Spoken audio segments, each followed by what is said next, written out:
एक बार देव राजा शक्र, जिसे आप इंद्र कहते हैं, अपने स्वर्ग में बैठे सुरा सुंदरी के साथ खूब आनंद ले रहे हैं और मन ही मन ये सोच रहे हैं कि अरे मेरे जैसा सामर्थ्यवान कौन है, न पृथ्वी लोक में है न स्वर्ग लोक में है। उसे तावतिंस लोग कहते हैं, त्रायतिंस लोग पाली में तावतिंस। मेरे जैसा सामर्थ्यवान, मेरे जैसा शक्तिशाली कौन है इस धरती पर और इस स्वर्ग में? कोई नहीं है। मैं सबसे ज्यादा शक्तिशाली हूं, मैं जो चाहूं सो कर सकता हूं। ये देवराज इंद्र सोच रहे हैं। उस समय भंते मोग्गलान समाधि में लीन थे और समाधि में वही ब्रह्म मुहूर्त जिसे आप कहते हैं,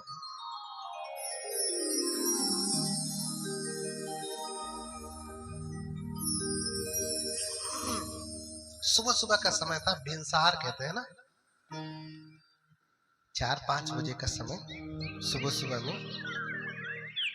उसी समय भगवान और भगवान के श्रावक जो समापत्ति को प्राप्त हैं, वो ध्यान में बैठ करके आवर्जन करते हैं।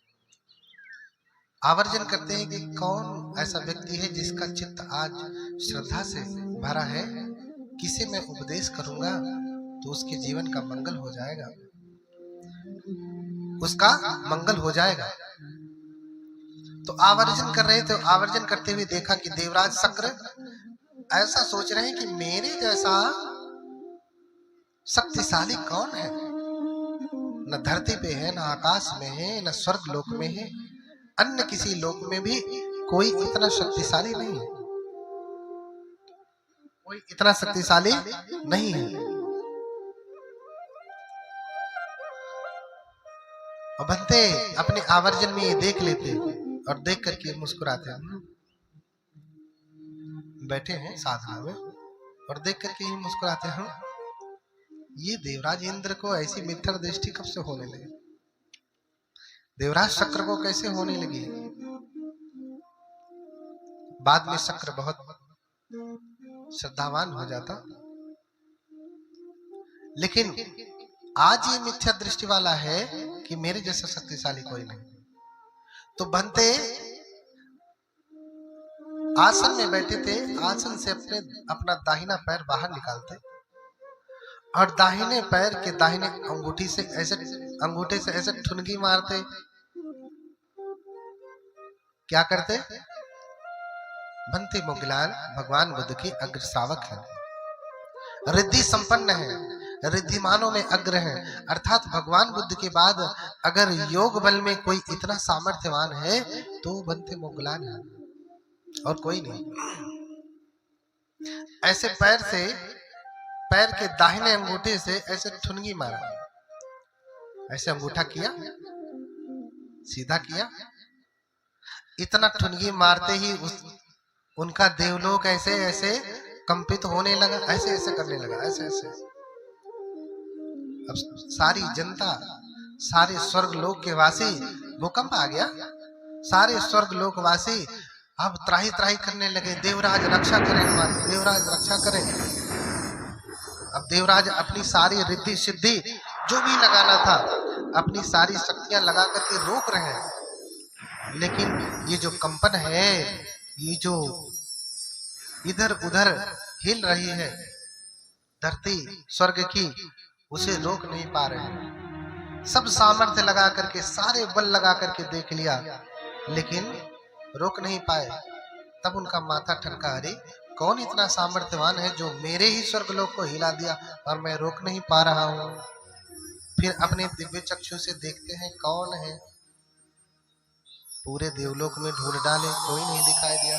धरती पे ढूंढने लगे तो अरे ये तो भगवान बुद्ध का कोई शिष्य बैठा है, इसने ठुनगी मारा है। भगवान बुद्ध के शिष्य इतने सामर्थ्यवान।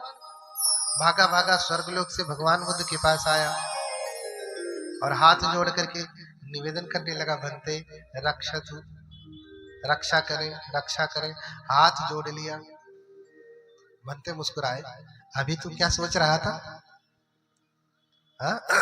हरेश हमारे धर्म राजा, लोक गुरु तथागत, जिनका शासन 10 सहस्त्र चक्रवालों में चलता है, तू उन्हें देखता नहीं क्या? हाँ?